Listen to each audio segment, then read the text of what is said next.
पंचतंत्र की कहानियां। बच्चों, पंचतंत्र की कहानियों के अंतर्गत आज हम सुनेंगे कहानी ब्राह्मण, बकरी और 3 ठग।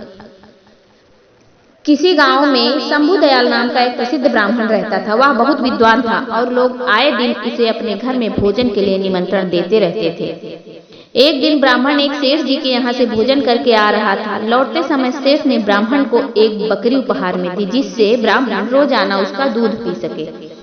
ब्राह्मण बकरी को कंधे पर रखकर घर की ओर जा रहा था। रास्ते में 3 ठगों ने ब्राह्मण और उसकी बकरी को देख लिया और ब्राह्मण को लूटने का षड्यंत्र रचा। वे ठग थोड़ी थोड़ी दूरी पर जाकर खड़े हो गए।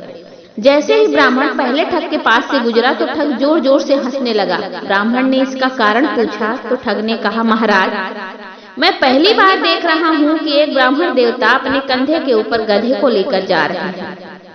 ब्राह्मण को उसकी बात सुनकर गुस्सा आ गया और ठग को भला बुरा कहते हुए आगे बढ़ गया। थोड़ी ही दूरी पर ब्राह्मण को दूसरा ठग मिला। ठग ने गंभीर स्वर में पूछा, हे ब्राह्मण महाराज, क्या इस गधे के पैर में चोट लगी है जो आप इसे अपने कंधे पर रखकर ले जा रहे हैं?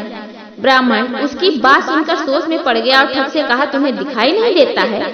यह बकरी है, गधा नहीं।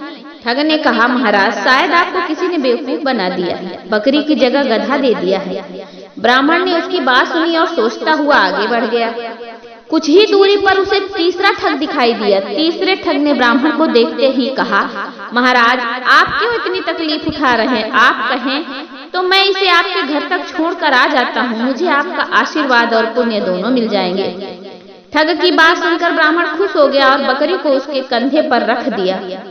थोड़ी दूर जाने पर तीसरे ठग ने पूछा, महाराज, आप इस गधे को कहां से लेकर आ रहे हैं? ब्राह्मण ने उसकी बात सुनी और कहा, भले मानस, यह गधा नहीं बकरी है। ठग ने जोर देकर कहा, हे ब्राह्मण देवता, लगता है किसी ने आपके साथ छल किया है और यह गधा आपको दे दिया है। ब्राह्मण ने सोचा कि रास्ते में जो भी मिल रहा है बस एक ही बात कह रहा है। तब उसने ठग से कहा, एक काम करो, यह गधा मैं तुम्हें दान करता हूँ, तुम ही इसे रख लो। ठग ने ब्राह्मण की बात सुनी और बकरी को लेकर अपने साथियों के पास आ गया। फिर तीनों ठगों ने बाजार में उस बकरी को बेचकर अच्छी कमाई की और ब्राह्मण ने उनकी बात मानकर अपना नुकसान कर लिया। कहानी से सीख। इस कहानी से हमें यह शिक्षा मिलती है कि किसी भी झूठ को अगर कई बार बोला जाए तो वो सच लगने लगता है। इसलिए हमेशा अपने दिमाग का उपयोग करें और सोच विचार कर ही किसी पर विश्वास करें।